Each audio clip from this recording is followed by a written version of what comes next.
Assalamualaikum, Prof. Ivan Hanafi.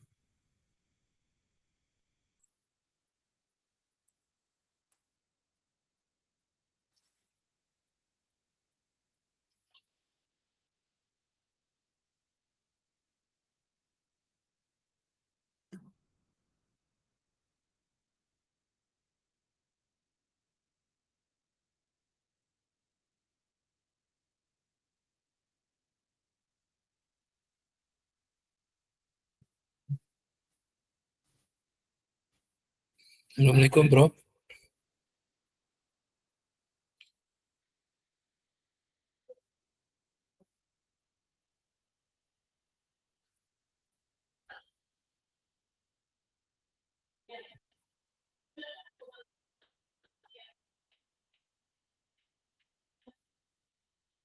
Mbak Yuanita bisa mendengar suara saya? Bisa Bapak, jelas Bapak. Oke.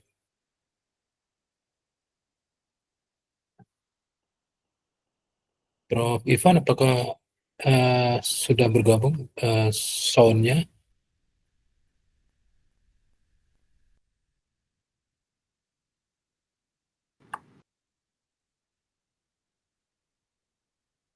Sepertinya beliau kurang mendengar kayaknya soundnya, Pak.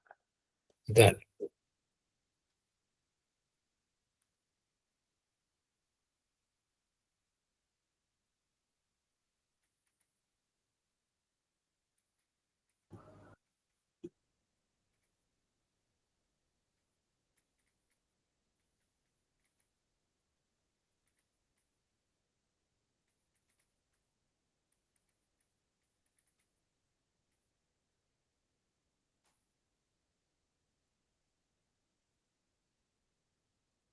Mbak Yuanita ini ada 8, seharusnya 10 ya.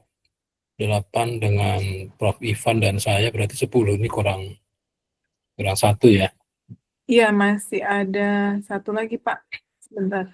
Nah, Mungkin ini berarti ya, ini udah.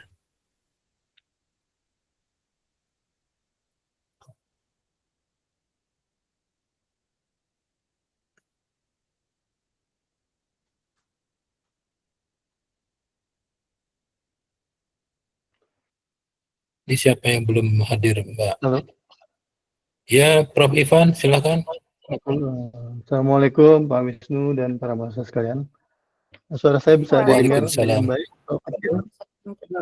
Alhamdulillah sudah jelas, Prof. Silakan, Prof.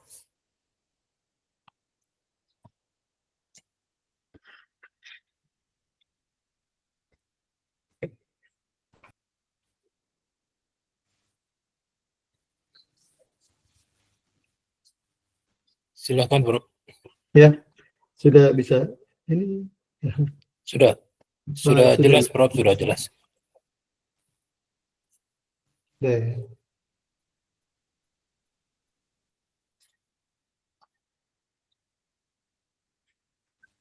ya, Assalamualaikum warahmatullahi wabarakatuh. Waalaikumsalam warahmatullahi wabarakatuh. Selamat siang dan salam sejahtera untuk kita semua. Siang, Pak. Nampaknya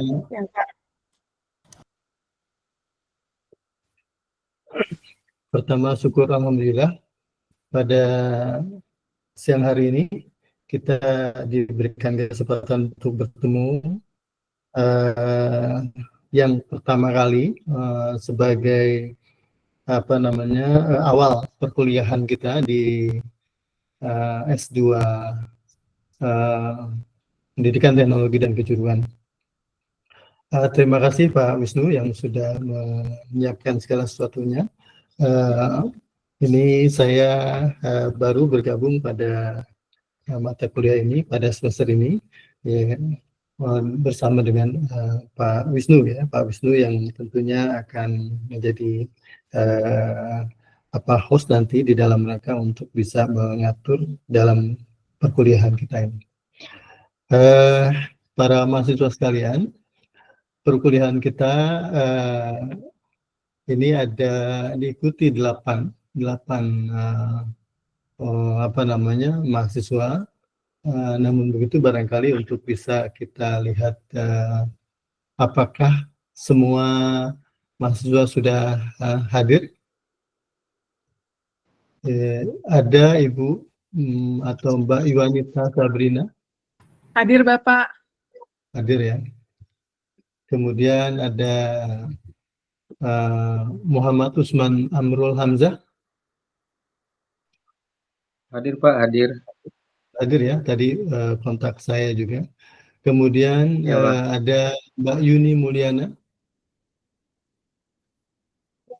Hadir Bapak.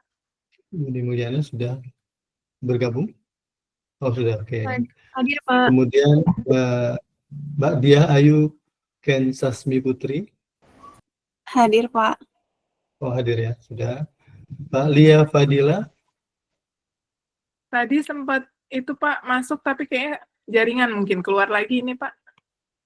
Beliau. Suaranya nggak begitu kedengeran ini. Bagaimana Mbak? Mbak Lia tadi sudah masuk Pak, tapi keluar lagi mungkin jaringan beliau lagi error mungkin Pak. Oh, Ini sudah gitu. lagi. Mbak Anjani Alicia Azza. Hadir Pak. Hadir ya, oke. Kemudian Mbak Anur Azizah Mini Putri. Azizah belum gabung ya? Tadi sudah ada sih Pak. Kemudian Mas Rizky Aditya Nugraha. Ini ya nanti kita menunggu yang lain. Baik Bapak para mahasiswa sekalian, perkuliahan kita seperti yang sudah disampaikan di awal, kita punya bobot atau beban mata kuliah kita itu besarnya adalah 2 SKS ya, dalam satu semester ini kita akan bertemu selama lebih kurang 16 kali pertemuan ya. Nanti didahului oleh kontrak mata kuliah yang hari ini akan disampaikan nanti mungkin oleh Pak Wisnu, sambil nanti kemudian juga akan ada diskusi berkaitan dengan beberapa hal ya terkait dengan apa urgensinya filsafat ilmu di dalam rangka untuk bisa memberikan ruang wawasan di dalam upaya untuk khususnya adalah dalam persiapan penelitian ya yang akan dilakukan oleh para mahasiswa dalam rangka untuk menyelesaikan studi ya dalam rangka untuk melaksanakan penelitian dan kemudian menyiapkan laporan serta nanti akan ada sidang dan seterusnya.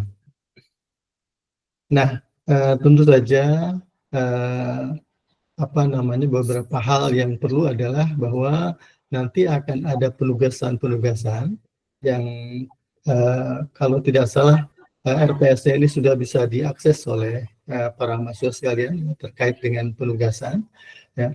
Jadi dalam perkuliahan ini nanti akan ada di samping perkuliahan seperti halnya saat ini untuk paparan dan diskusi dari Pak Wisnu dan saya.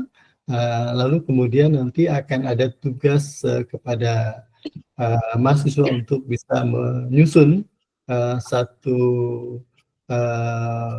topik ya yang diberikan, nanti akan dibuat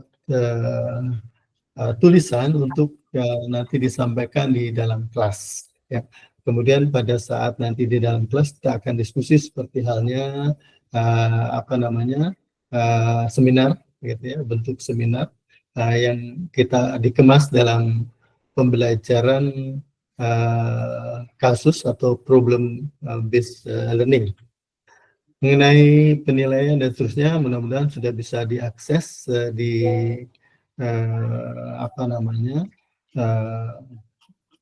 RPS yang sudah disajikan, serta nanti setiap pertemuan kita akan terus melakukan review, melakukan diskusi dan tanya jawab. Nah, barangkali itu hal-hal. Nah, ini penilaian ya. Kita akan ada beberapa topik, Pak Wisnu, ada 9 topik ya. Dari mulai materi yang pertama hari ini kita diskusi terkait dengan ruang lingkup urgensi filsafat ilmu dalam konteks pendidikan teknologi dan kejuruan tentu saja. Lalu ada prinsip filsafat ilmu di dalam rangka memberikan dasar bagi penguatan pendidikan teknologi dan kejuruan. Kita mengenal ada dimensi ontologi, ada dimensi epistemologi, dan ada dimensi aksiologi. Untuk itu nanti kita akan tentu memberikan semacam penguatan ya, karena saya yakin pada saat S1 waktu itu para mahasiswa sudah mendapatkan materi terkait dengan filsafat ilmu. Namun hari ini atau S2 ini dikemas dalam konteks pendidikan teknologi kejuruan. Nanti kita akan bahas lebih jauh ya pada pertemuan-pertemuan berikutnya. Kemudian topik berikutnya mengenai paradigma penelitian. Setelah tadi diberikan semacam dasar penguatan untuk melakukan penelitian, nanti kita akan melihat pendekatan apa yang akan digunakan di dalam rangka untuk bisa melakukan tugas dan tanggung jawab, terutama dalam proses pembelajaran, dalam proses pengembangan kurikulum, dan kemudian juga tidak kalah pentingnya adalah dalam proses penelitian nantinya. Lalu kemudian kita akan juga mendiskusikan terkait dengan hal penting yang saat ini muncul ya, terkait dengan isu-isu kontemporer ya, digitalisasi, artificial intelligence, dan tentu revolusi industri 4.0 dan society 5.0 dalam perspektif filsafat ilmu. Ini dikemas sebaik ini sepenuhnya tentu nanti akan akan dirangkum dalam setiap kuliah ya, setiap pertemuan untuk kemudian kita mendapatkan gambaran, mendapatkan masukan. Lalu dalam bagian terakhir kita akan ada refleksi dan evaluasi. Tentu tadi saya katakan bahwa mahasiswa akan menyusun semacam tulisan untuk kemudian dipresentasi, dan kemudian kita akan diskusi berkaitan dengan apa dan bagaimana filsafat ilmu itu di dalam rangka memberikan dasar, memberikan landasan bagi pengembangan keilmuan, khususnya adalah di dalam bidang pendidikan teknologi dan kejuruan, atau dalam waktu saat ini pendidikan teknologi dan kejuruan itu banyak disebut sebagai pendidikan vokasi. Jadi nanti kita akan juga bahas apa yang dimaksud dengan pendidikan vokasi pada pendidikan tinggi dan apa pendidikan vokasi pada pendidikan menengah. Mengapa itu kemudian menjadi istilah yang berbeda ya. Pada hakikatnya kita dulu mengenal pendidikan teknologi dan kejuruan. Namun semua itu tentu merupakan adaptasi dari apa yang kita kenal dengan istilah asing, Technical and Vocational Education and Training, TVET. Jadi bagaimana nanti filsafat ilmu ini bisa memberikan dasar bagi pengembangan bidang keilmuan. Istilah Pak Wisnu itu, para mahasiswa itu tidak hanya menjadi teknisi saja, tidak hanya menjadi praktisi saja dalam bidang pendidikan teknologi kejuruan, tapi juga bagaimana para mahasiswa itu diajak berpikir kritis, diajak untuk bagaimana menganalisis mensintesis satu situasi pendidikan teknologi kejuruan sehingga ada pengembangan ya. Jadi sebagai seorang mahasiswa nanti lulusannya seperti halnya tuntutan di KKNI level 8 ya, karena ini level 8 dalam kerangka kualifikasi nasional Indonesia itu diharapkan ada inovasi-inovasi yang dilakukan oleh lulusan di dalam bidang ilmunya. Ya, dalam hal ini adalah pendidikan teknologi dan kejuruan. Nah, kemudian mengenai penilaian ini Pak Wisnu sudah menyiapkan ada penilaian terkait dengan UTS nanti di pertemuan ke-8, lalu kemudian di pertemuan terakhir kita akan ada UAS. Ya, jadi Pak Wisnu barangkali hal-hal itu, dan mungkin yang satu lagi yang penting itu referensi yang pokok ya yang perlu diperhatikan oleh para mahasiswa.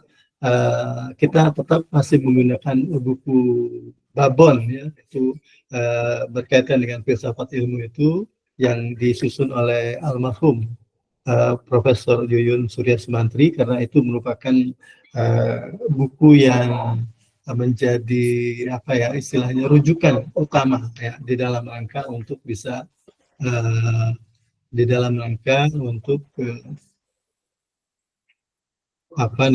memahami filsafat umum itu dalam dimensi tadi ya, dimensi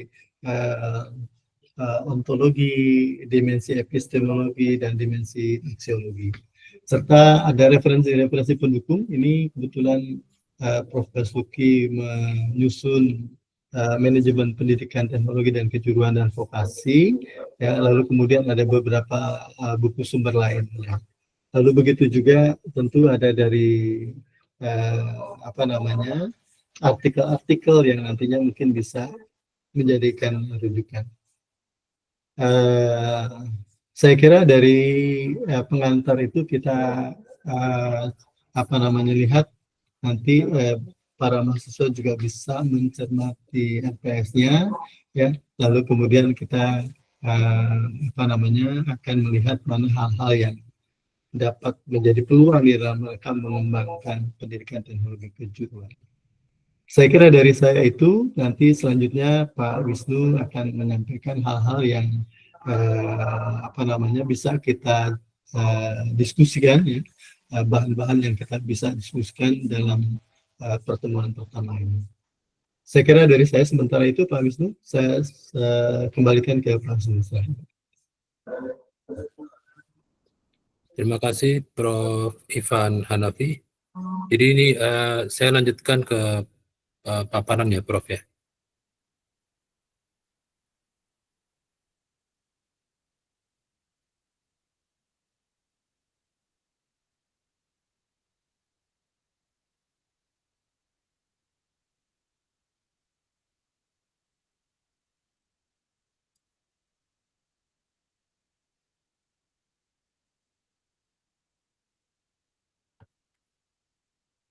Izin Prof, saya memulai Prof.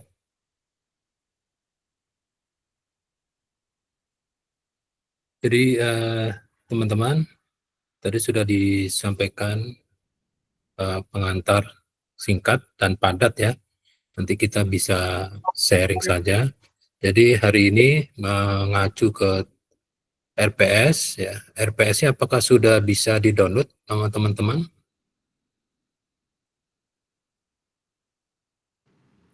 Saya Pak. Belum ya? Belum, Oke. Pak. Nanti mohon bisa dibuatkan WhatsApp grup ya. Jadi nanti akan dikirim RPS dan kisi-kisi termasuk instrumen tugas mandiri kelompok dan juga daftar pustaka ya. Baik Pak, nanti dibuatkan grupnya. Siap.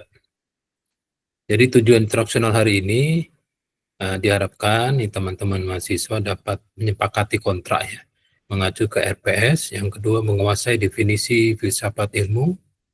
memahami ruang lingkup dan memahami urgensi dari mata kuliah filsafat ilmu ya. Tadi sudah diperkenalkan, ini bukunya untuk bagi yang belum atau lupa ya, bukunya seperti ini. Semua buku referensi itu tersedia dalam bentuk PDF, e-book, kecuali yang ditulis oleh Prof. Basuki Wibawa. Saya takut kualat kalau nanti saya mengupload PDF-nya begitu ya. Yang lainnya saya akan upload di WhatsApp group ya. Tapi khusus untuk ke buku manajemen pendidikan, teknologi jurusan dan vokasi ini teman-teman dapat beli ya, dapat atau melihat langsung di internet ya, ada per halaman ada.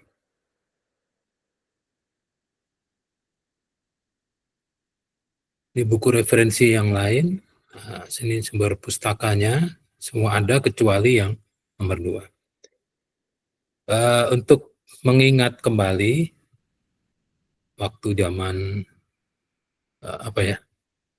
zaman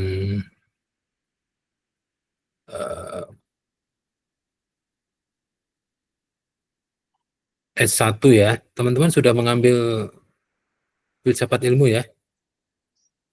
Pasti sudah ya? Sudah, Pak. Dari Mbak Yuanita, Mas Rizky, Mbak Anjani, Mbak Dia, Mbak Yuni, Mas Amrul, dan yang 2 sisanya tadi. Ini ada kawan lama sejahtera ini, Mas Rizky ini. Sudah, Pak. Masih ingat Mas Rizky ininya, filsafat ilmunya? Sudah, Pak. Kami bersama Bapak juga. Oh, Oh.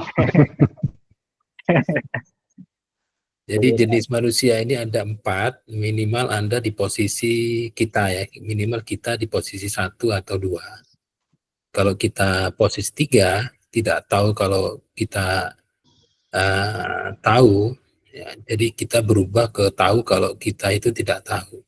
Supaya kita belajar, sehingga kita jadi nomor 1, tahu kalau tahu. Jadi kalau kita tahu sesuatu, nanti lama-lama kita tahu kalau ada suatu pokok bahasa atau ilmu yang kita tidak tahu. Jadi kita turun di nomor 2 gitu. Nanti belajar akhirnya jadi nomor 1 dan seterusnya.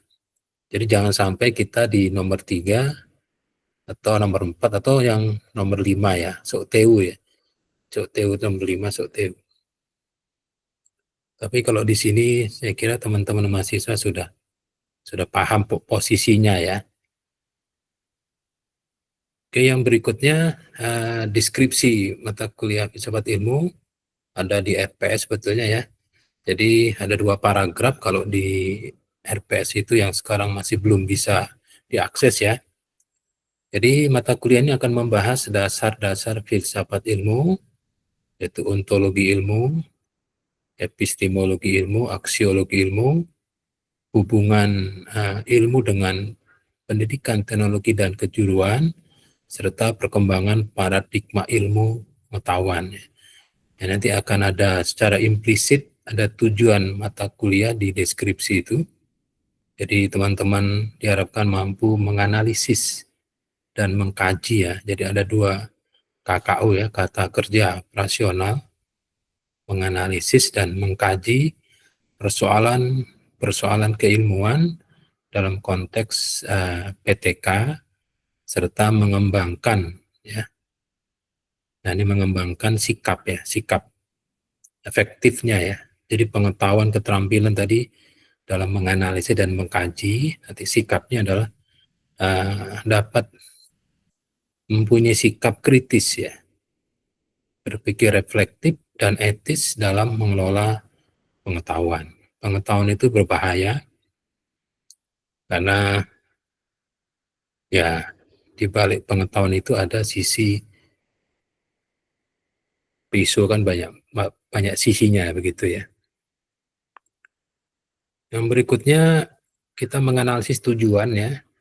Ini kan tadi ada menganalisis dan mengkaji persoalan keilmuan dalam konteks PTK serta mengembangkan sikap kritis, reflektif, dan etis dalam mengelola pengetahuan. Kalau menganalisis itu kan levelnya masih ingat ya teman-teman ya, itu level kognitifnya belum yang sudah direvisi oleh Henderson, jadi C4 ya. Ini melakukan dekomposisi, memecah informasi menjadi bagian-bagian. Setiap bagian itu mempunyai fungsi sendiri dan saling terkait. Jadi hubungan, menemukan hubungan, membandingkan, mengorganisasikan, dan menghubungkan argumen-argumen. Misalnya, pernah mendengar strategi pembelajaran berbasis proyek ya, PJBL, Project Based Learning, Case Based Learning, Problem Based Learning, Inquiry Based Learning. Sudah pernah mendengar? Pernah, Pak. Pernah ya. Nah, kira-kira bagaimana kok bisa strategi pembelajaran yang saya sebut tadi dapat meningkatkan hasil belajar? Bagaimana caranya? Kalau bagaimana caranya itu adalah epistemologi nanti ya. Terus mengapa ada project based learning, itu nanti ontologi. Nah, kira-kira buat apa gitu ya? Buat apa? Nanti ada aksiologi. Dan yang berikutnya adalah mengapa kurikulum itu dikembangkan di setiap kurun waktu tertentu ya.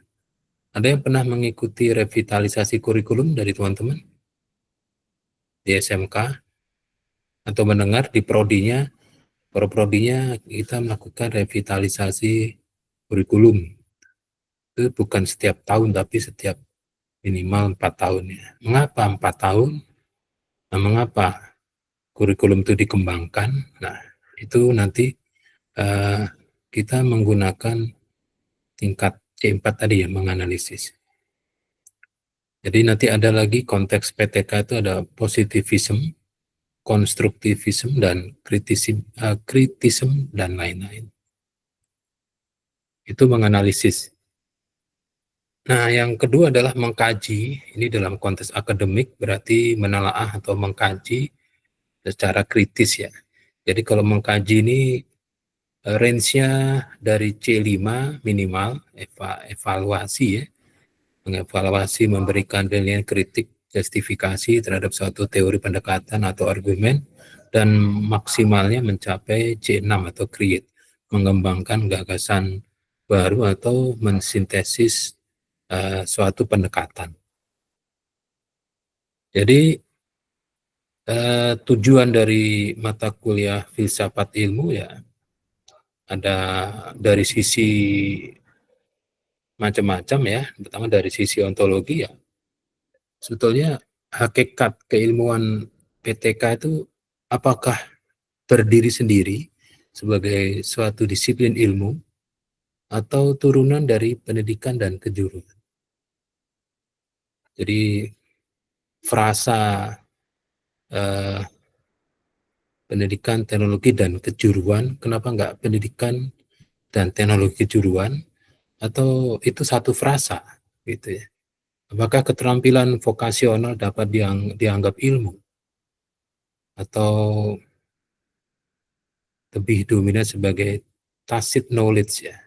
Tacit knowledge itu suatu pengetahuan yang tidak terlihat ya. Tidak terlihat, tacit knowledge ya.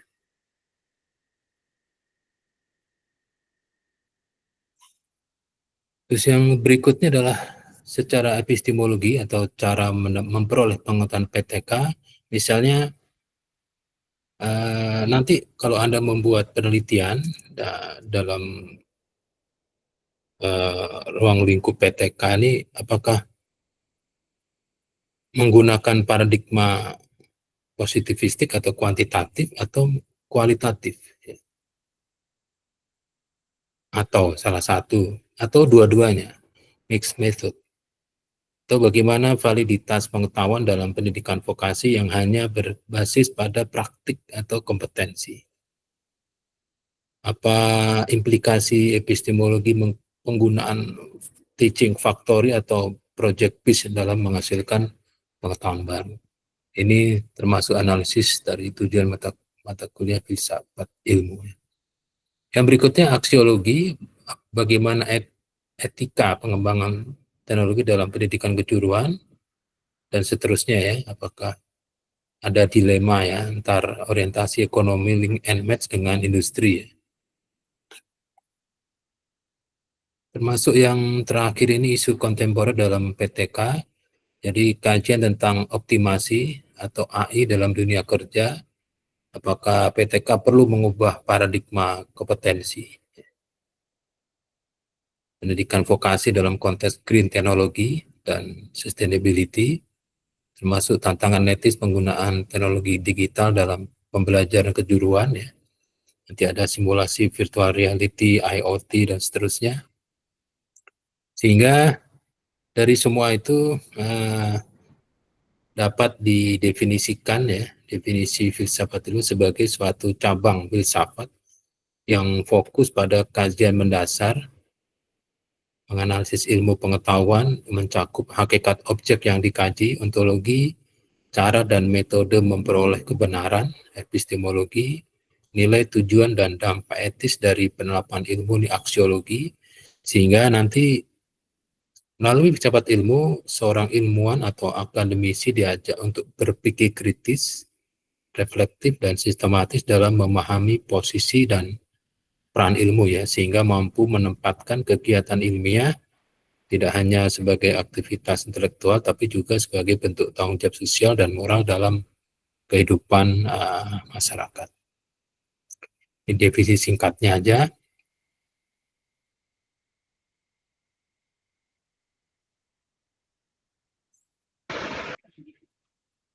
Nah, untuk urgensinya, ini ada landasan keilmuan, memberikan dasar ontologis, epistemologis, aksiologis bagi mahasiswa dalam memahami posisi PTK sebagai bidang ilmu, sehingga tidak sekedar praktisi pendidikan vokasi, tapi juga ilmuwan yang memahami hakikat yang digeluti ya.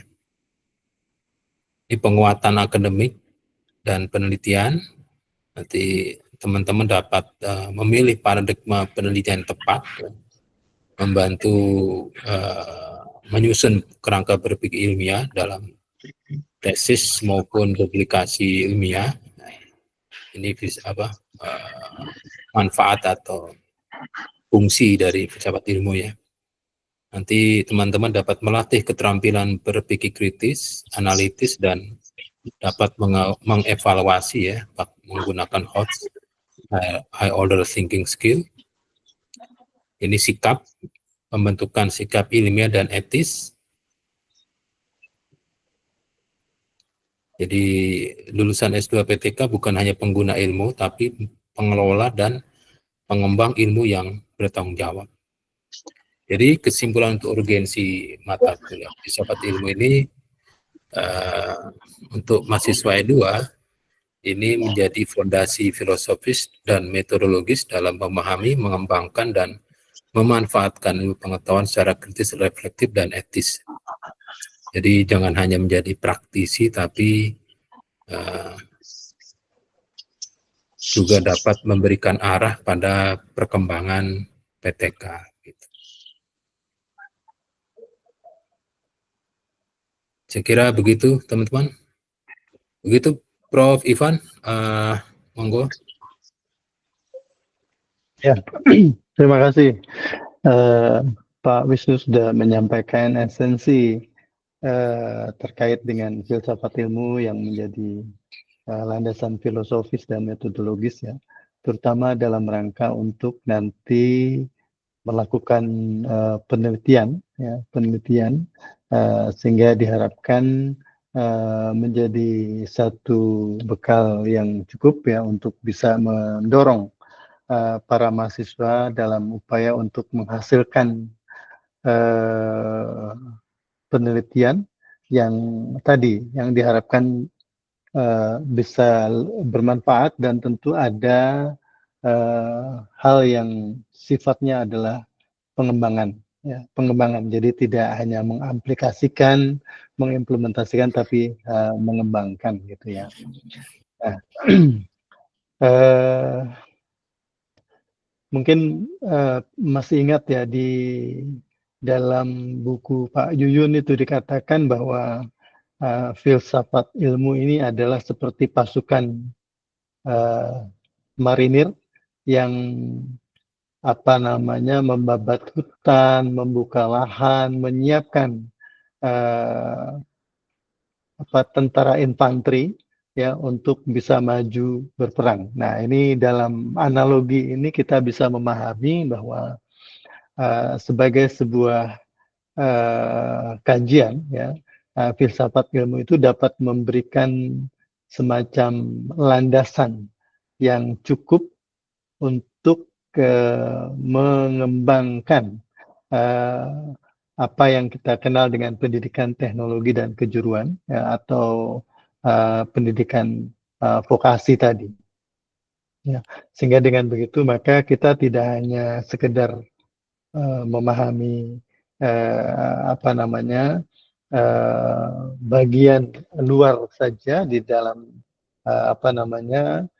bidang ilmu pendidikan teknologi kejuruan, tetapi juga memahami akar sehingga akar bidang itu ya, bidang ilmu itu, sehingga kita bisa nanti mengembangkan apa yang mudah-mudahan ini menjadi bagian dari kontribusi lulusan S2 dalam upaya sedikit menambah ruang pengembangan di bidang ilmu pendidikan teknologi dan kejuruan. Nah, ini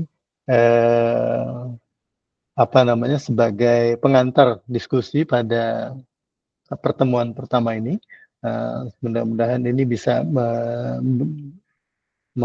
memberi banyak hal yang menjadi jawaban ya dari pertanyaan-pertanyaan mengapa S2 ini perlu juga kajian bidang ilmu ya, yang utamanya adalah bagaimana filsafat ilmu itu dikaitkan dengan bidang ilmu yang akan menjadi kajiannya, terutama dalam hal ini yang kita akan pelajari itu adalah pendidikan teknologi dan kejuruan. Nah, ini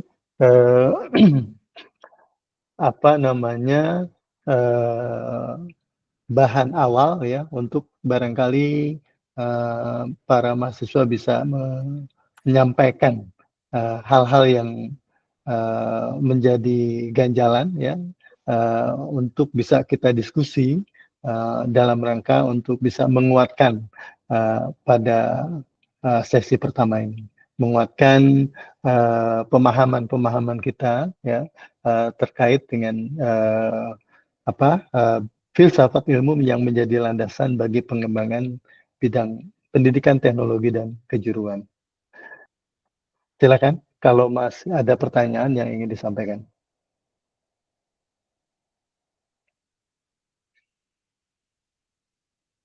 Silakan teman-teman. Mungkin bertanya esensi PTK ke Prof. Ivan, karena ini kan pertama kali kuliah di S2 PTK kan ya. Ya. Yakin pasti banyak pertanyaan ini Prof. Ivan, teman-teman ini. Silakan Mbak Yuanita, sepertinya ada yang mau ditanyakan. Izin Bapak, sebenarnya saya masih beradaptasi dulu. Saya filsafat ilmu udah lama banget soalnya Pak. Belajarnya saya lulus lama, jadi saya lagi refresh lagi Pak. Baca ini. Saya mencerna dulu, izin. Oke, ya. Silakan yang lain. Tadi Pak Wisnu sudah membuka ruang untuk diskusi, barangkali akan ada yang ditanyakan.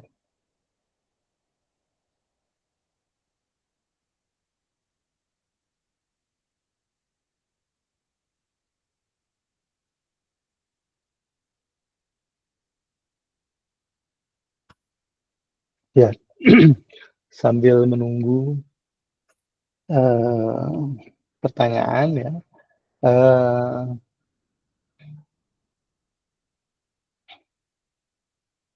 Dalam melakukan penelitian tadi sudah disampaikan oleh Pak Wisnu, apakah apa namanya kita akan menggunakan paradigma apa namanya berpikir secara induktif ataukah berpikir secara deduktif misalnya ya. Tentu ini akan berbeda di dalam kaitannya untuk bisa mendapatkan sesuatu ya. Jadi dalam melakukan penelitian ya, para mahasiswa atau mungkin para peneliti itu bebas menentukan paradigma yang akan digunakan ya, karena ini tentu berkaitan dengan tujuan dari hasil penelitian yang diharapkan itu apa. Nah, saya ingin bercerita sedikit bahwa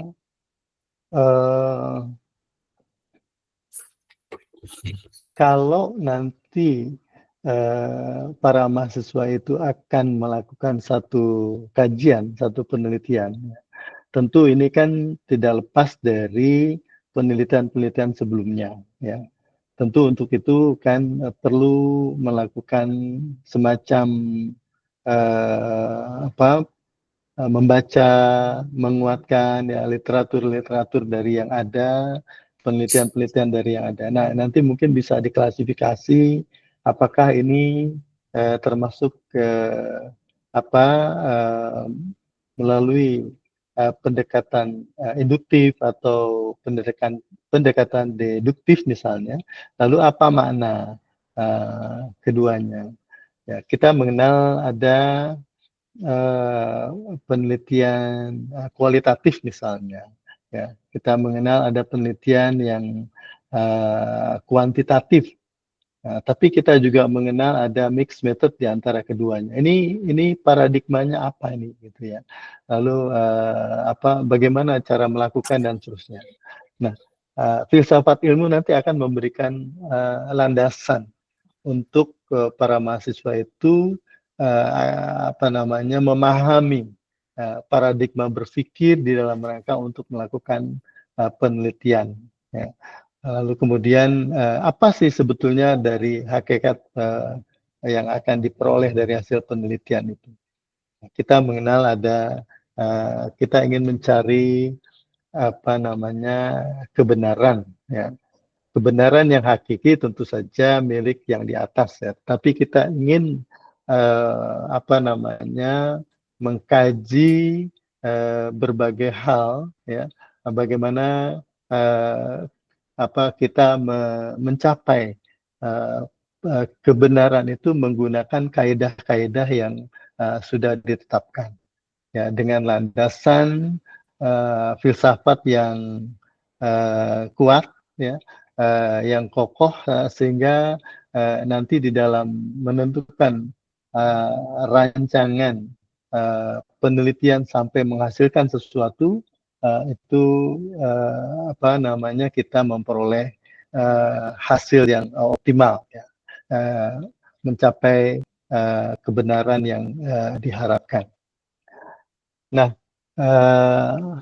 kaidah-kaidah tentu saja di dalam rangka penelitian itu kan mesti punya landasan, ya. Mesti punya pijakan.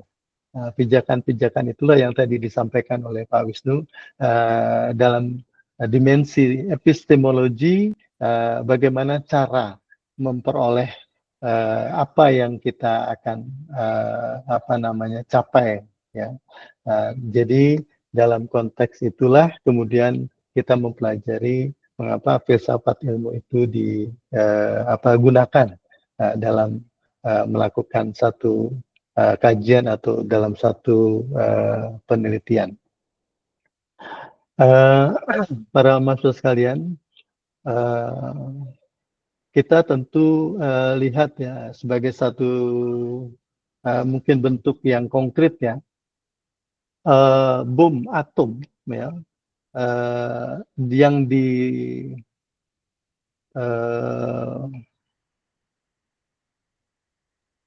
kirim ke Hiroshima dan Nagasaki beberapa waktu yang lalu, itu kan hasil penelitian, ya, hasil penelitian.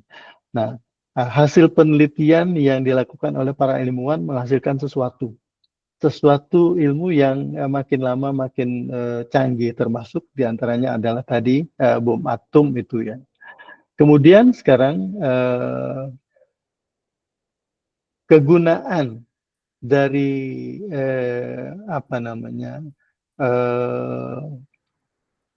proses kimia yang sudah dihasilkan menjadi apa namanya apa yang disebut dengan bom atom itu ya, itu kan sebenarnya bisa digunakan untuk tadi ya, membumi hanguskan dua kota itu, atau juga bisa digunakan untuk kepentingan pengembangan ilmu yang lain. Artinya kalau kita perhatikan sekarang nuklir itu kan bisa digunakan untuk penggerak kendaraan, ya, untuk bisa menggerakkan industri dan seterusnya. Nah, disitulah yang kita sebut hakikat kegunaan dari ilmu itu, ya. Jadi yang disampaikan oleh Pak Wisnu tadi aksiologi. Nah, jadi hasil ilmu itu mau digunakan, dimanfaatkan untuk kepentingan apa? Untuk kepentingan kebaikan, ya, untuk kepentingan kerusakan, gitu. Ini yang apa yang disebut dengan apa namanya tanggung jawab dari katakanlah seorang ilmuwan atau seorang peneliti di dalam rangka untuk memanfaatkan ilmunya itu, kegunaan. Jadi apa yang disebut dengan hakikat dan kegunaan hasil dari penelitian. Ya, itu contoh yang ekstrim ya barangkali yang bisa kita. Begitu juga nanti hasil penelitian para mahasiswa ini di S2 itu kan juga nanti itu akan bisa digunakan untuk apa? Kepentingan apa? Nah, diharapkan tadi tentu yang positifnya adalah bagaimana mengembangkan bidang ilmu itu, ya, bidang ilmu yang terkait dengan pendidikan teknologi dan kejuruan atau PTK atau mungkin vocational ya, vocational education itu, technical and vocational education. Jadi nanti akan digunakan untuk apa? Nah itu. Jadi ada epistemologi, ada aksiologi, ya, dan yang kita akan kaji, kita akan gali hal-hal yang fundamental ya, hal yang mendasar itu yang terkait dengan bidang ilmu itu yang kita atau dikenal dalam filsafat ilmu itu adalah ontologi. Jadi kajian-kajian mendalam terkait dengan hal ini apa sih sebenarnya ya. Lalu apa namanya barangkali ada mungkin pemahaman-pemahaman yang baru ya terkait dengan pendidikan teknologi dan kejuruan ini yang mungkin nanti bisa kita gali lebih jauh. Jadi itu hakikat dari ontologi atau bidang ilmu yang akan dikaji. Sehingga nanti akan ada 3 dimensi tadi ya yang apa merujuk kepada satu hal yang ingin kita coba apa namanya pahami, dan dari situ nanti kita akan luaskan, kita akan kembangkan menjadi bidang ilmu yang bermanfaat ya. Harapannya seperti itu.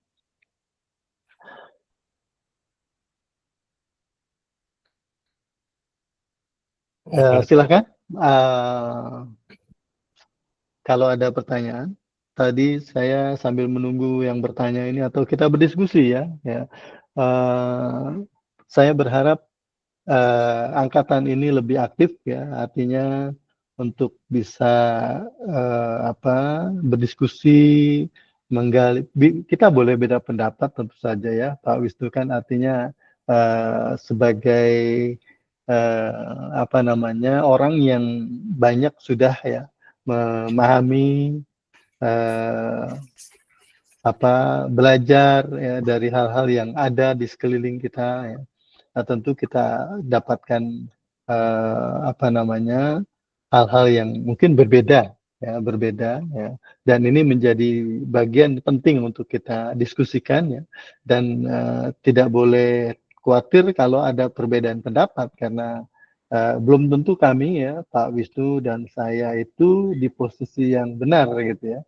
Bisa jadi ada rujukan, referensi yang para mahasiswa ajukan gitu. Oh, itu senang sekali tuh. Jadi bisa menambah wawasan, menambah pengetahuan baru. Ya. Mungkin saya tambahkan, Prof, supaya Oh ya, silakan. lebih cepat tune in-nya ya. Jadi teman-teman ini mungkin masih terjebak pola lama ini kelihatannya. Jadi saya akan menjelaskan sedikit tadi yang disampaikan Prof. Ivan, deduktif, induktif. Masih ingat teman-teman, deduktif, induktif? Jadi dalam dimensi filsafat ilmu itu ada epistemologi. Jadi metode atau teknik mendapatkan kebenaran. Jadi cara untuk mendapatkan sesuatu statement itu benar, itu secara ilmiah. Ilmiah itu ada 3. Jadi yang pertama itu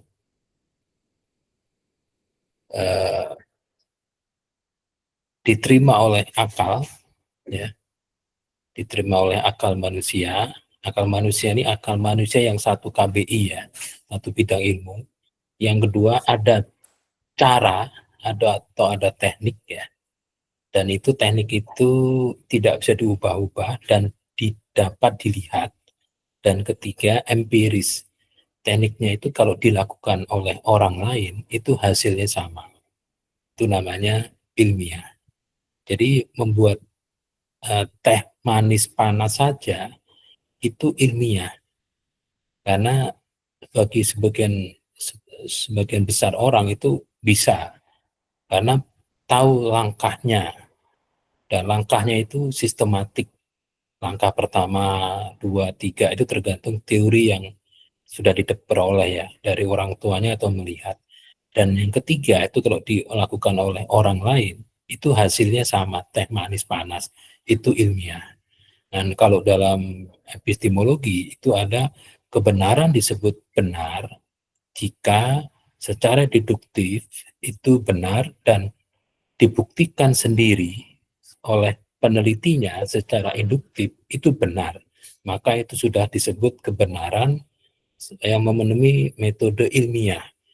Tapi ingat ya teman-teman, 99,99% fenomena yang ada di dunia ini belum dapat dibuktikan kebenarannya secara ilmiah.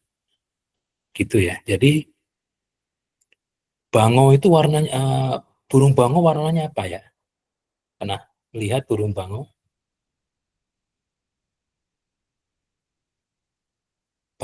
Burung bango, warnanya apa bulunya? Hitam, warna hitam, Pak. Hitam. Pernah lihat burung bango warna hitam? Hitam putih. Tidak pernah. Putih, Prof.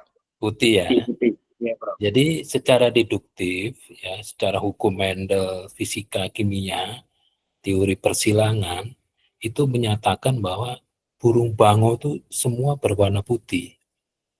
Nah, Anda cukup menunggu secara induktif, menunggu menggunakan mata sendiri, itu melihat burung bango yang warnanya hitam, untuk membuktikan bahwa statement burung bango berwarna putih itu salah.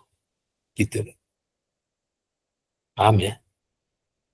Jadi zaman dulu, kalau orang kekurangan darah golongan A, itu dikasih golongan darah O.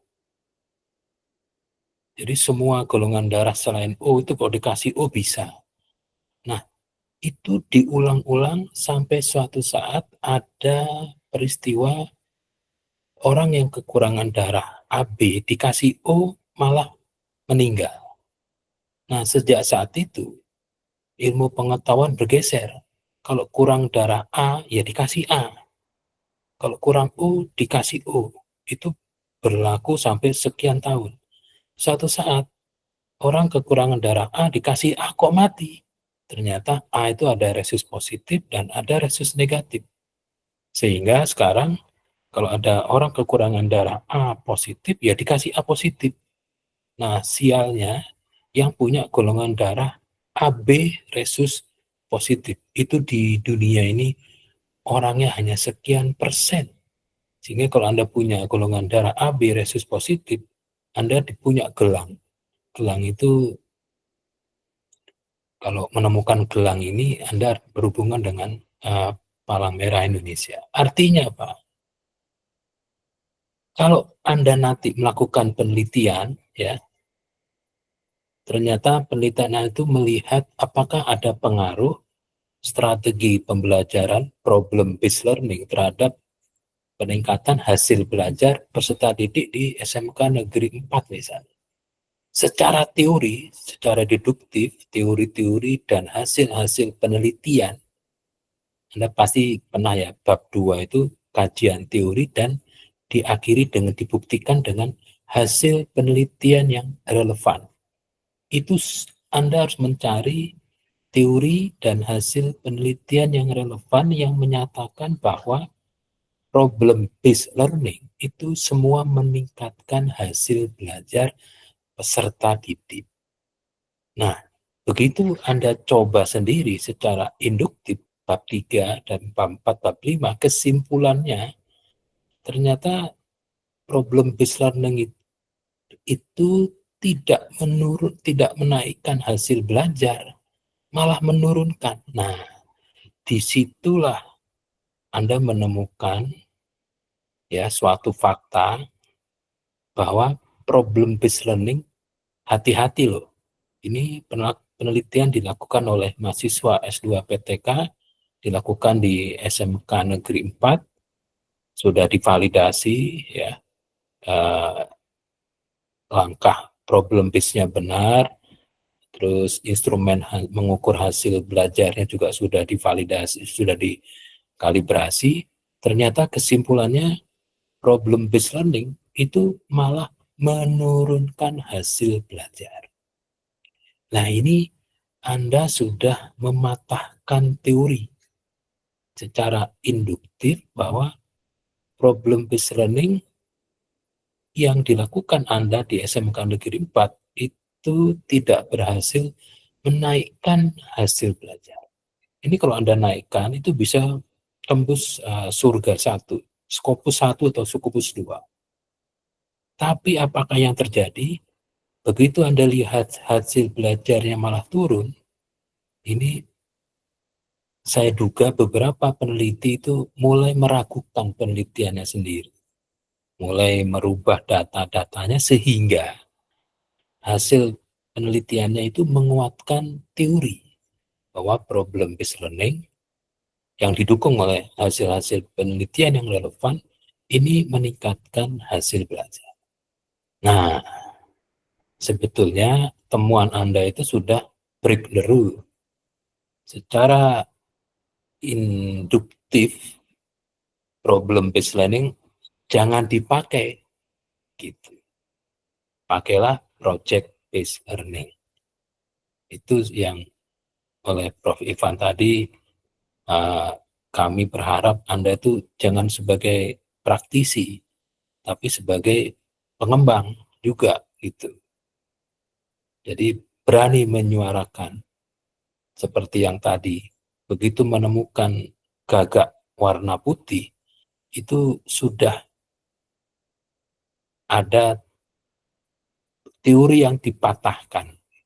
Sehingga kalau teman-teman lihat, skripsi S1 itu semua membuktikan teori. Ya, tidak ada skripsi S1 itu dilakukan secara kualitatif, mencari teori, bukan. Skripsi S1 itu hanya membuktikan teori. Pengaruh strategi A terhadap hasil belajar, terhadap keterampilan berpikir kritis terhadap disposisi, berpikir reaktif dan sebagainya. Nah, jadi anak-anak mahasiswa S1 itu semua serame-rame menguji apakah suatu teori itu masih benar. Nah, menguji masih benar itu ya namanya epistemologi.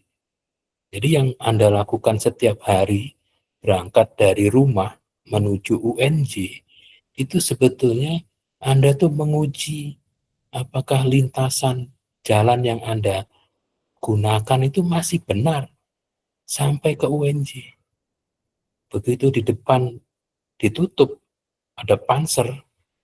Nah, saat itulah Anda menyadari bahwa lintasan yang saya pakai tiap hari ini tidak membuat saya sampai UNJ, tapi sampai rumah sakit, IGD, nganterin teman.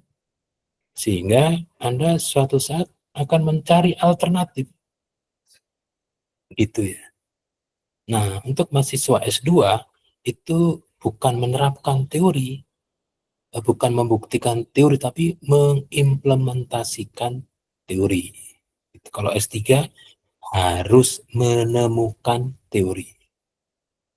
Jadi nanti ada itu, menemukan teori.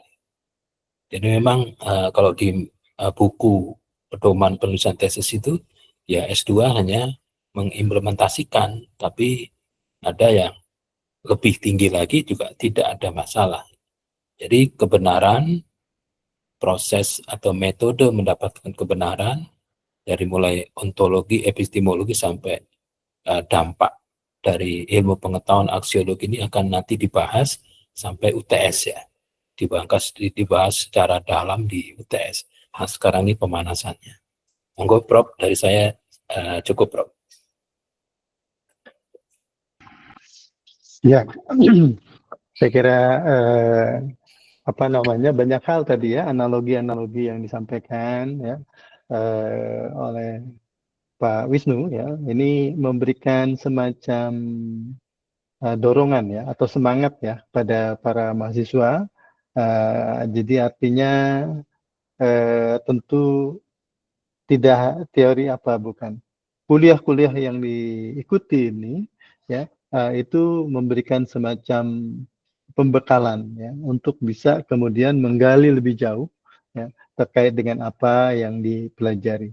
Ya maksudnya begini, dalam perkuliahan ini kan men-trigger saja ya, menyulut saja, apalagi tadi Mbak Yuanita menyampaikan udah lama nih kita nggak ada penyegaran gitu ya. Jadi sekarang disegarkan kembali, ya, di samping tentu saja mengingatkan bahwa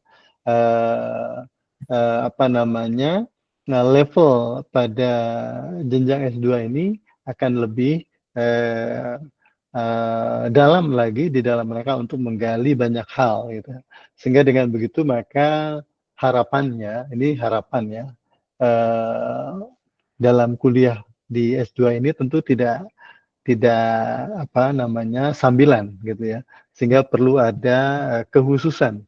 Kalaupun memang sekarang masih tetap bekerja, masih tetap mengajar begitu ya, tetapi ada ruang yang diberikan kepada kuliah ini sehingga betul-betul bisa memberikan semacam penguatan ya, penguatan.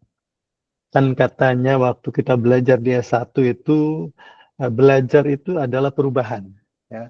Jadi apa yang kita baca, kita teliti, kita pelajari itu nanti akan mengubah pola, sikap, keterampilan dan perilaku ya yang tentunya akan memberikan semacam penguatan, meningkatkan dari sebelumnya gitu. Nah, dengan begitu maka setiap mata kuliah ini kalau nanti ada tugas, ada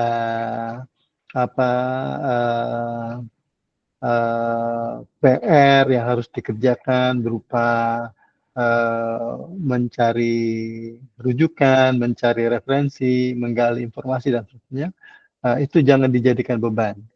Itu justru untuk bisa menguatkan dalam upaya untuk meningkatkan kapasitas dari mahasiswa. Ya, saya kira itu.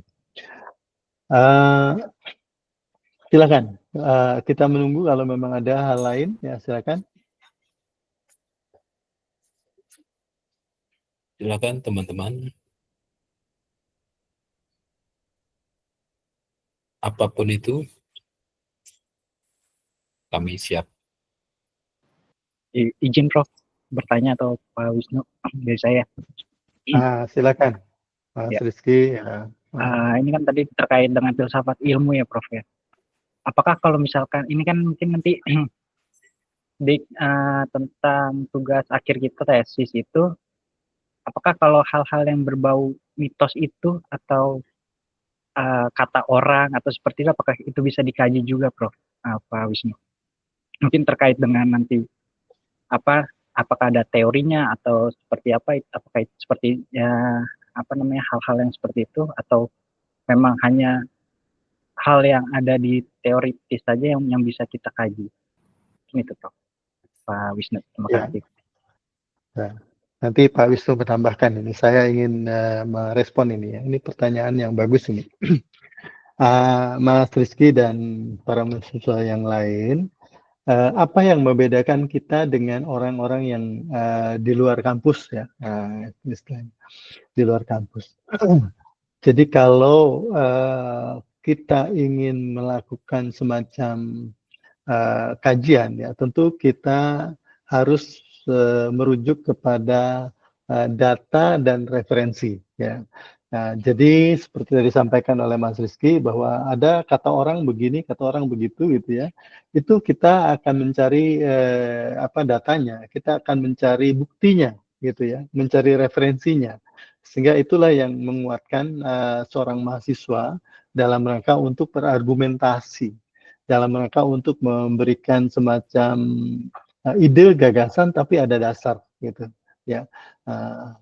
Terkait dengan penelitian tentu kita akan mendorong mahasiswa itu melakukan pencermatan, melakukan pengkajian ya, membaca literatur-literatur yang terkait dengan apa yang akan menjadi topik penelitian.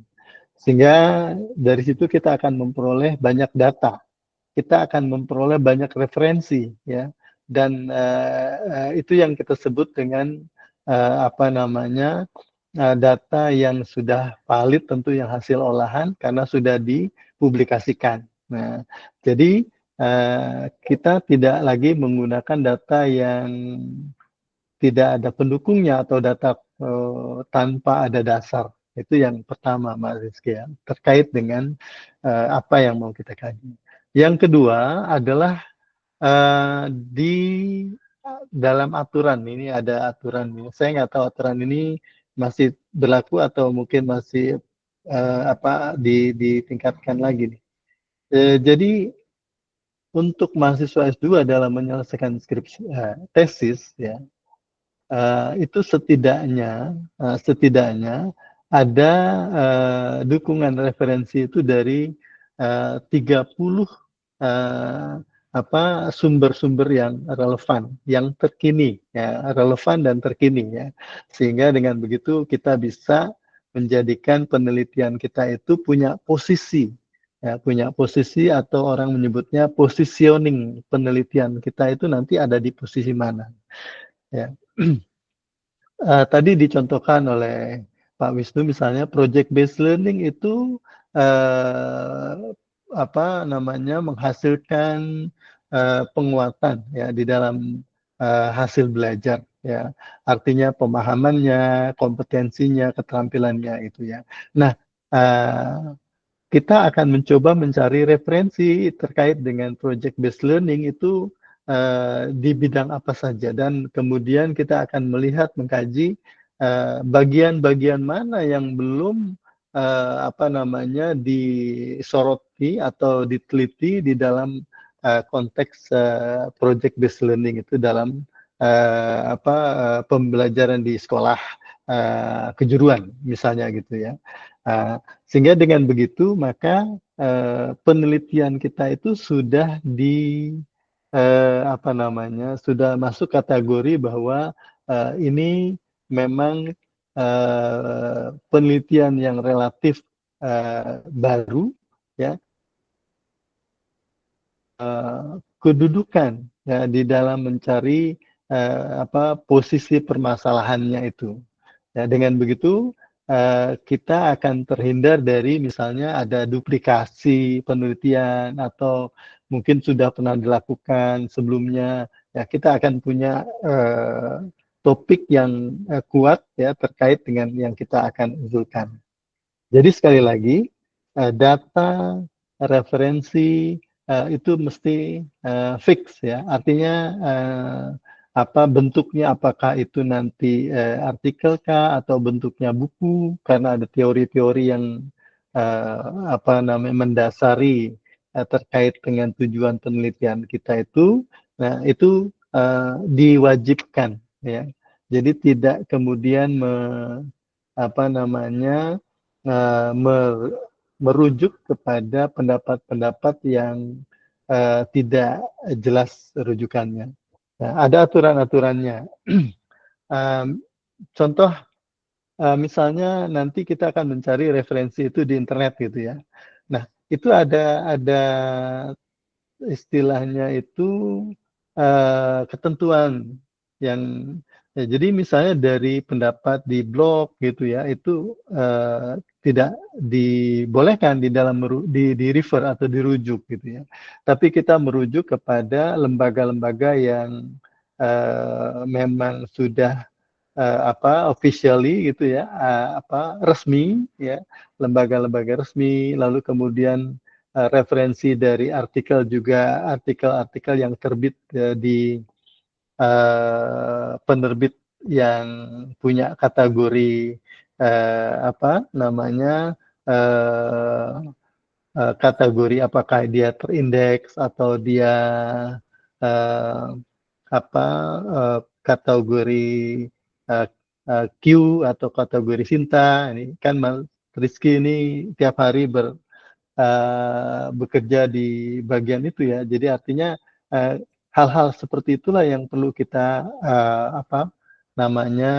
pahami ya, bahwa tidak serta-merta informasi yang update ya, informasi yang berkembang saat ini itu bisa kemudian kita gunakan begitu saja, tapi kita harus cari referensi data yang cukup untuk bisa memberikan penguatan kepada rencana penelitian yang akan kita lakukan.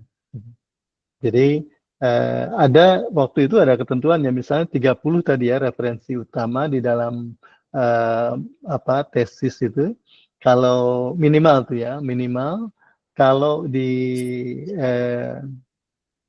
S3 itu minimal 60 referensi utama terkini dan relevan.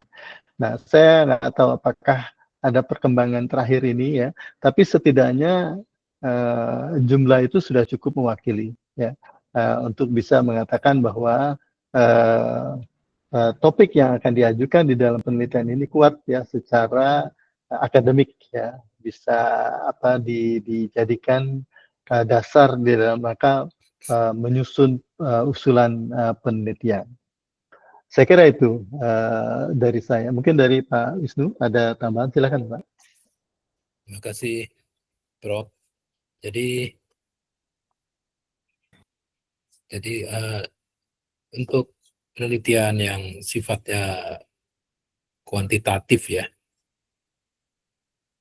kuantitatif itu memang kalau S2 satu variabel itu didukung oleh 30 teori dan referensi yang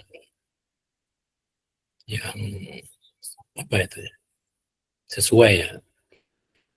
Jadi konsep dari penelitian kuantitatif itu semakin banyak buku, teori dan hasil penelitian yang relevan, ini nanti hipotesisnya akan semakin baik.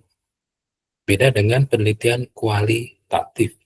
Kalau kualitatif tidak ada buku referensinya. Kalau S3 itu kepenelitian kualitatif seperti faktor-faktor yang mempengaruhi mahasiswa UNJ lulus tepat waktu 14 semester, jadi 7 tahun, itu ternyata ada 17 faktor misalnya. Nah, satu faktor itu kalau misalnya 17 faktor itu 15-nya dicari, itu harus ada jurnalnya. Ya. Tapi 2 faktor harus dia temukan, sehingga dia hanya menemukan 2 faktor. Jadi kalau mengarah ke Mas Rizky tadi, kelihatannya penelitiannya kuantitatif ya. Kalau penelitian kuantitatif, ya memang harus didukung oleh banyak teori. Teori itu buku primer. Pernah dengar ya Mas Rizky dan teman-teman, buku primer?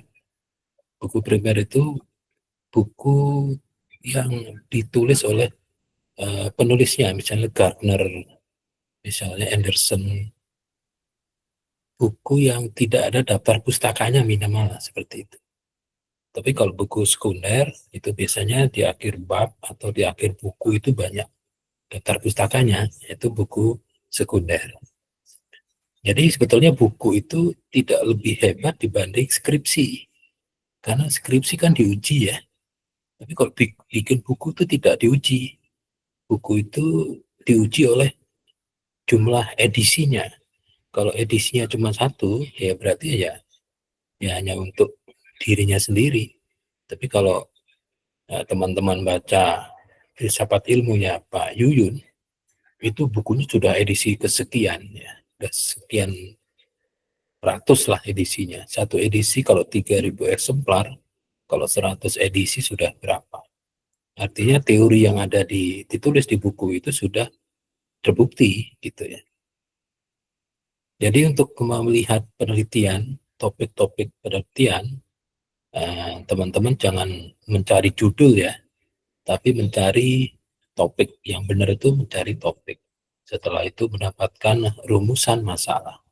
Dari rumusan masalah nanti akan diturunkan menjadi judul penelitian. Jangan dibalik. Membuat judul jadi rumusan masalah.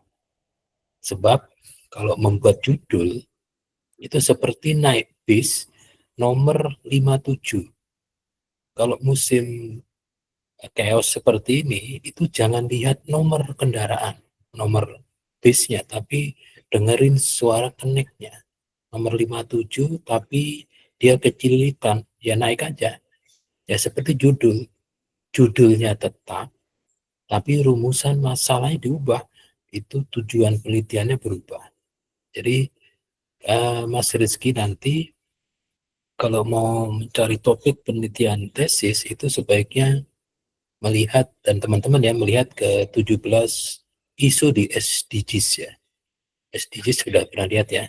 Saya coba baca ini, ada 17 SDGs ya. Yang pertama itu tanpa kemiskinan, kedua tanpa kelaparan, keempat itu pendidikan berkualitas, 6 itu air bersih dan sanitasi layak, 7 energi bersih dan terjangkau, sampai yang ke-17 kemitraan untuk mencapai tujuan. Nah ini kalau bisa topik-topiknya untuk mengarah ke 17 SDGs itu. Intinya penelitian Anda itu teman-teman menyelesaikan minimal satu masalah yang ada di masyarakat. Ya, misalnya kalau di suatu satuan pendidikan itu ternyata setelah diobservasi hasil belajarnya kok tidak meningkat ya, walaupun gurunya sudah bersertifikasi, sekolahnya sudah PLUD ya, terus kurikulumnya sudah menggunakan kurikulum terbaru bermakna dan strategi pembelajaran kok sudah menggunakan case-based learning ya, student center, tapi kok tidak meningkat. Nah itu Anda bisa melakukan observasi sehingga nanti diperoleh dua masalah, ya, lack of knowledge atau lack of keterampilan. Nanti dari situ Anda bisa mencari peluang solusi, gitu. Tapi kalau dari sekarang, karena sifatnya di baru ya, mungkin belum terlalu tune in teman-teman ya. Nanti dengan tambahan dari mata kuliah yang setara di semester 1 ini jadi terbuka ya. Jadi kuliah tatap muka itu hanya 3 semester kalau tidak salah. Sisanya nanti langsung ke pengembangan tesis. Jadi demikian Mas Rizky. Jadi jangan mendengar ya teman-teman, jangan mendengar orang lain ya. Jadi jangan percaya dengan telinga dan mata Anda karena semua menipu. Yang benar adalah ilmiah, tapi jangan mendewa-dewakan ilmiah karena hanya masih 99,99% yang belum. Nah, jadi yang dibahas oleh filsafat ilmu manusia ini mempelajari ilmu itu adalah ada dua yang dipelajari kelompok. Ilmu suatu fenomena yang kalau itu terjadi itu masyarakat akan senang. Itu dipelajari supaya bisa terulang. Suatu fenomena yang baik dipelajari supaya terulang. Dan fenomena yang buruk itu juga dipelajari supaya tidak terjadi. Kalau terjadi, jangan di tempat manusia berada. Jadi ilmu-ilmu yang sekarang ada di dunia ini ya untuk membuat fenomena baik itu terulang dan fenomena yang tidak baik itu tidak terulang atau dapat ditekan peluang.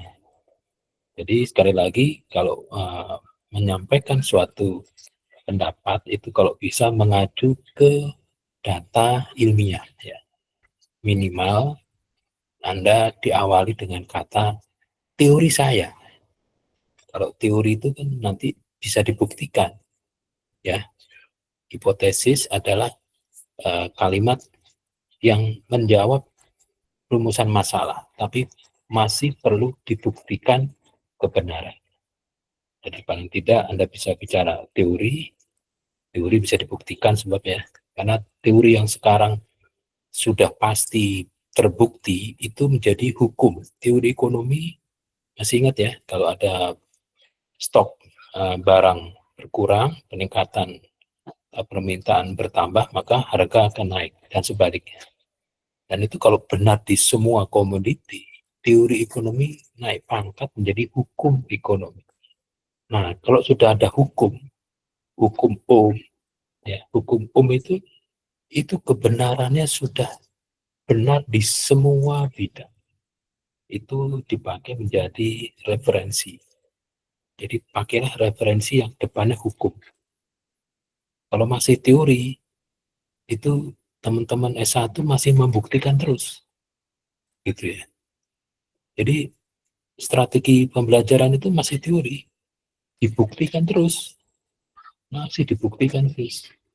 Donor darah masih dibuktikan terus, masih bersifat teori. Kebenarannya belum absolut. Ya. Kenapa? Ya masih dibuktikan terus. Anda makan, itu masih teori. Oh, makan yang kami makan, yang saya makan ini menyehatkan. Suatu saat makannya sama kok malah sakit. Nah, di situ ada apa? Nah, kalau ada apa, nanti kita bicara ontologi. Mengapa semua itu terjadi? Nanti berbicara metafisika. Ya, metafisika itu bukan yang sifatnya klinik, tapi metafisik, sesuatu yang sebelum fisik. Apa yang mendasari sesuatu strategi pembelajaran itu muncul.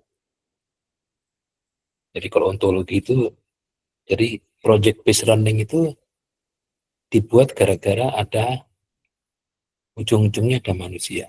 Kalau tidak ada manusia, tidak ada strategi pembelajaran. Nah, sekarang kalau nggak ada manusia, nah tinggal ada siapa kan gitu.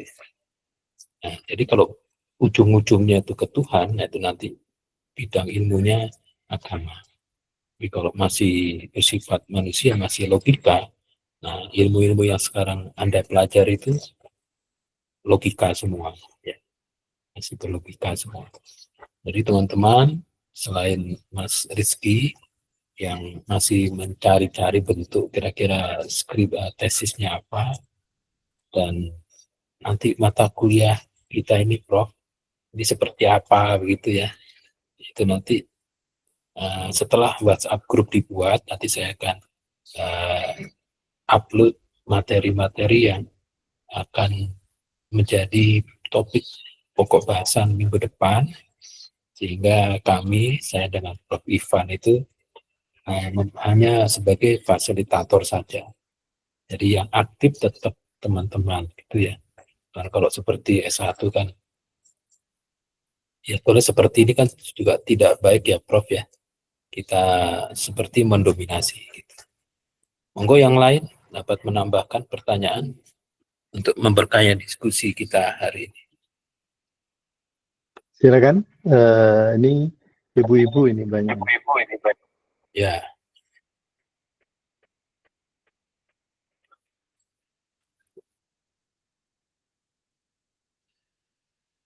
Kalau pendapat ibu-ibu selalu benar, Prof.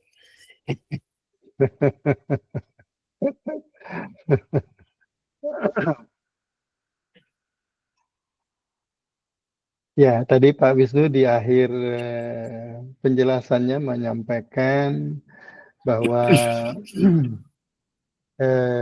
kita ingin mendorong dalam perkuliahan ini mahasiswa yang aktif ya, untuk bisa menggali, mencari, memberikan informasi terkait dengan hal-hal yang baru dan relevan dengan mata kuliah kita ini tentu saja. Nah, mungkin pernah mendengar apa yang kita sebut dengan student centered learning ya. Jadi memang kita didorong sekarang ini di pendidikan tinggi itu dosen itu tidak mendominasi dalam setiap perkuliahan itu ya. Tetapi dosen ini menjadi fasilitator, menjadi motivator untuk bisa terus mendorong diskusi-diskusi supaya ada sesuatu tadi yang tentu bisa memberikan pemahaman terkait dengan apa yang kita pelajari. Ya. Jadi makna atau hakikat student centered learning itu aktivitas itu ada di mahasiswa, ya, sehingga kita ingin coba menggeser kalau di S1 barangkali masih terjadi dominasi, yaitu hal-hal yang biasa. Tapi harapannya di S2 ini sudah mulai terimplementasikan gitu. Pendekatan yang kita sebut dengan keaktifan itu harusnya pada mahasiswa. Jadi bukan berarti dosen itu tidak ingin memberikan materi, tetap saja memberikan semacam topik, memberikan pengantar diskusi, memberikan bahan, tetapi kemudian para mahasiswa inilah yang menggali lebih jauh, sehingga dengan begitu proses belajar ini menjadi lebih hidup ya, dalam kaitannya dengan bagaimana kita mencoba untuk menggunakan pendekatan SCL itu ya. Coba nanti dicari lebih jauh terkait dengan hal itu. Silakan. Izin Monggo ibu-ibu. Silakan. bertanya. Saya Yuanita, Prof. Saya sebelumnya saya lulus dari UNJ pendidikan tata busana itu 2008. Tahun berapa? 2008 ya, 17 tahun yang lalu. Jadi saya amat sangat dulu pelan-pelan.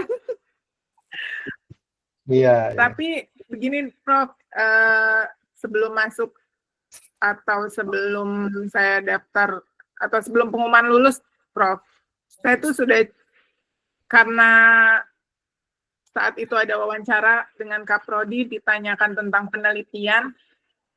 Ini kan kalau kemarin di kuliah umum PTK itu lebih ke SMK kalau yang saya tangkap ya Prof.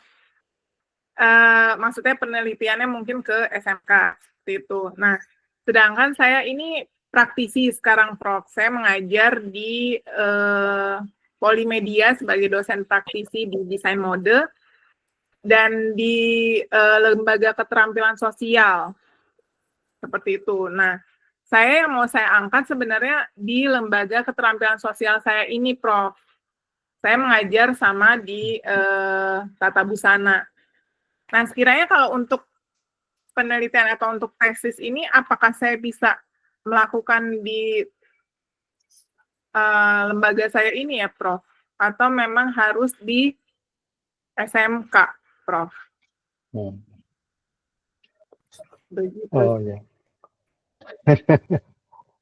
Pak Wisnu, mau ditanggapi?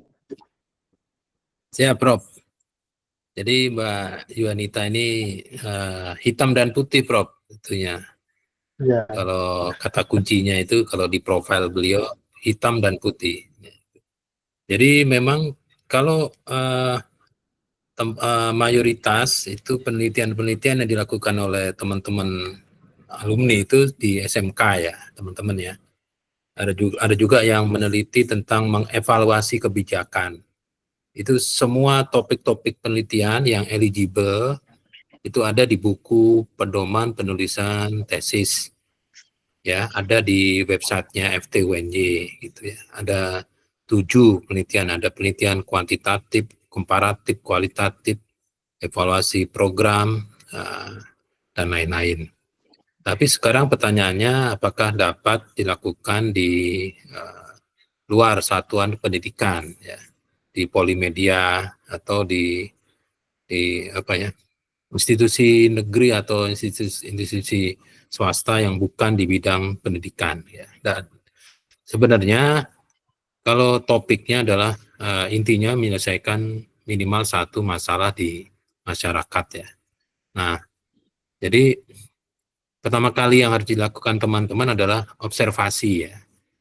Jadi hanya melihat saja, hanya melihat apa sih yang sekarang terjadi di lokasi di masyarakat, masalah-masalah esensial. Jadi melihat yang terlihat dulu ya, melihat yang terlihat. Jadi kalau yang terlihat itu adalah kinerja yang baik, itu kelihatannya secara statistik mungkin masuk kelompok yang tidak perlu dilakukan penelitian, tapi yang kinerja yang belum baik atau masuk dalam kelompok kategori belum baik, ya itu kira-kira apakah dapat diperbaiki begitu. Nah, dapat diperbaiki itu nanti menggunakan metode apa? Nanti ada metodenya, ya. Metode-metode. Nah, kalau misalnya metodenya itu dapat dilakukan, masuk dalam kelompok dapat dilakukan, ya silakan. Gitu. Jadi pada prinsipnya, misalnya ada topik penelitian S2 itu mengembangkan program, ya. Mengembangkan suatu program untuk meningkatkan kinerja di suatu organisasi. Bisa. Karena pendidikan, teknologi, dan kejuruan. Ada pendidikannya, ada teknologinya, dan kejuruannya. Tapi tidak secara frasa tidak berdiri sendiri ya. Jadi satu frasa itu, pendidikan, teknologi, dan kejuruan. Itu satu frasa. Jadi ada pendidikan teknologi ya. Jadi teknologi-teknologi yang digunakan, diimplementasikan dalam pendidikan, atau teknologi yang untuk meningkatkan ya kinerja di vokasi juga bisa. Atau teknologinya ya, teknologinya.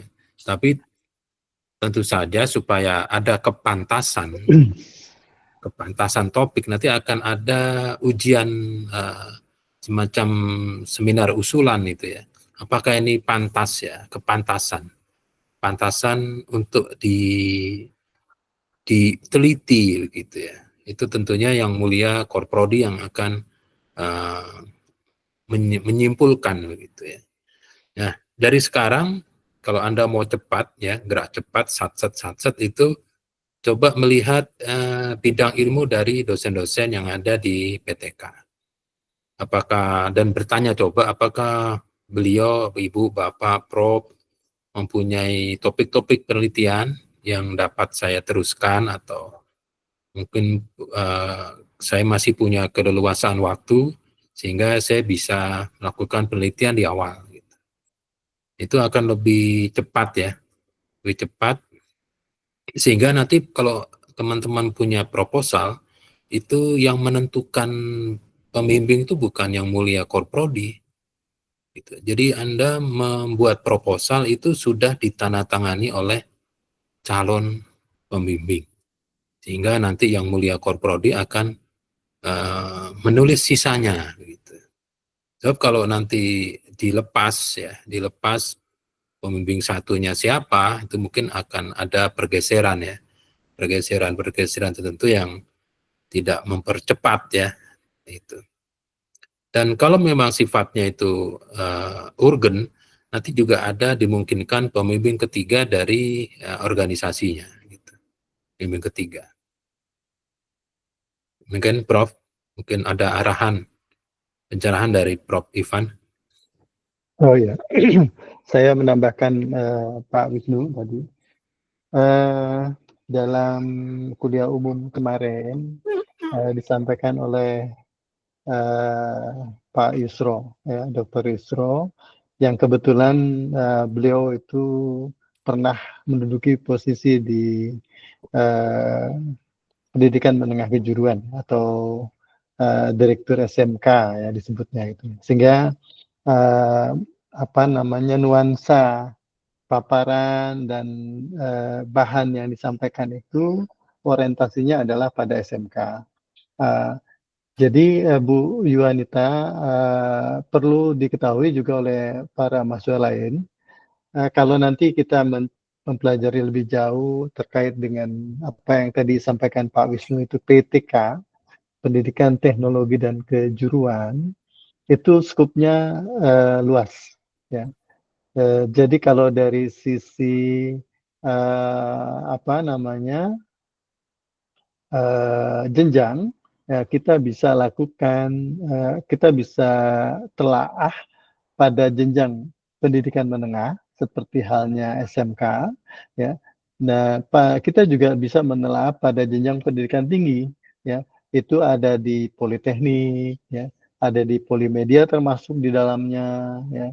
Lalu kemudian juga mungkin ada karena balai-balai latihan kerja itu juga pasca sekolah menengah, ya. Barangkali kita bisa kategorikan itu lepas dari sekolah menengah, itu pun bisa dilakukan. Jadi skop yang menjadi bagian dari pendidikan teknologi kejuruan ini bisa di pendidikan menengah, bisa di pendidikan tinggi. Demikian juga dari sisi legalitas formal dan informal dan non formal ya. Kita bisa lakukan pada pendidikan formal seperti yang kita kenal sekarang ini ya di SMK atau di Politeknik. Kita juga bisa lihat pendidikan kejuruan itu ada di non formal. Non formal itu lembaga-lembaga pelatihan ya yang ada di industri, yang ada di balai latihan kerja, ya itu bisa dilakukan.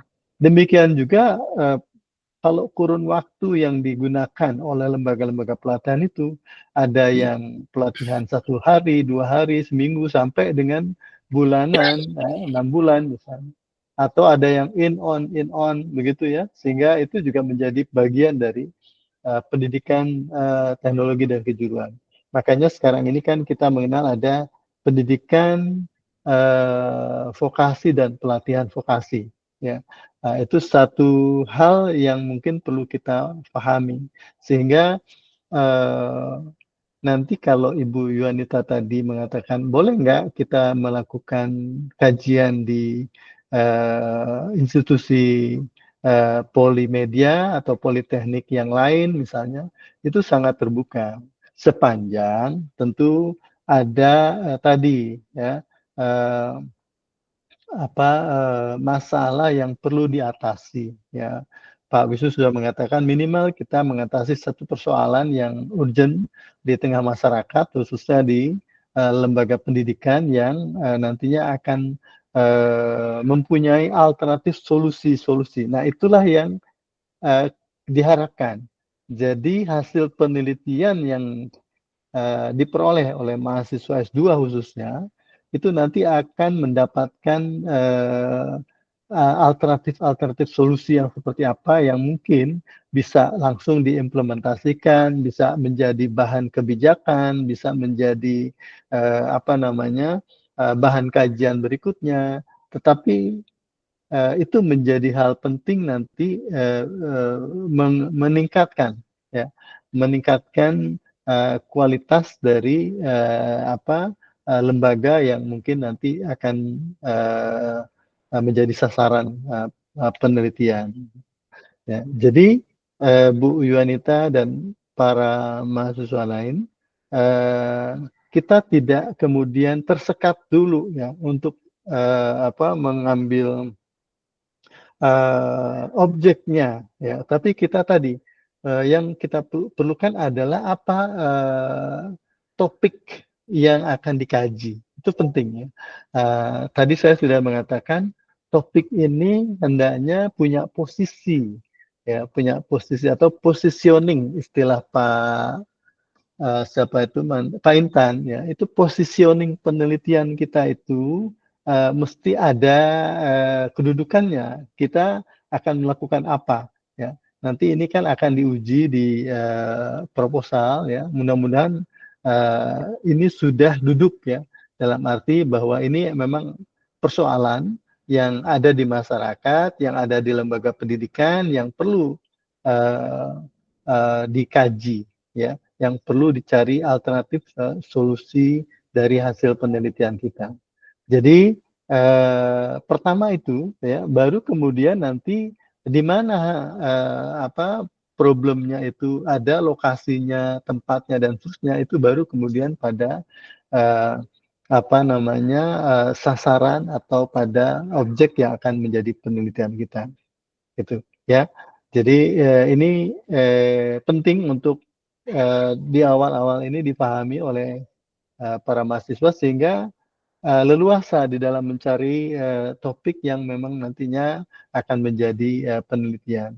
Saya mendorong bahwa di semester pertama ini setidaknya itu bertemu dulu dengan topik penelitian itu sehingga bisa tadi disampaikan Pak Wisnu, bisa kita mulai ya, sehingga pada saat semester 2 itu sudah mulai menyusun sistematika yang sesuai ketentuan ya. Lalu kemudian bisa kita hasilkan di akhir semester 2 itu sudah bisa kita sampaikan atau diagendakan untuk misalnya seminar proposal. Nah, harapannya semester 3 melakukan penelitian, di semester 4 itu sudah bisa menyajikan hasil-hasilnya. Ya. Nah, ini sehingga tidak mengoptimalkan waktu ya. Untuk S2 itu kan waktu kita berapa tahun? 4 tahun ya. Itu kalau bisa separuhnya itu 2 tahun ya misalnya, itu bisa dimanfaatkan dengan baik. Ya, jadi dari awal sekarang inilah sambil kuliah, sambil juga mencari opsi-opsi penelitian. Saya kira nanti ada beberapa juga mata kuliah lain yang mendorong ya mencari topik-topik penelitian untuk bisa dijadikan rencana ya bagi penelitian akhir para mahasiswa sekalian. Saya kira itu yang ingin saya tambahkan dari apa yang tadi disampaikan oleh Pak Wisnu. Gimana Bu Yuanita? Iya, Prof. Terima kasih. Ya Allah.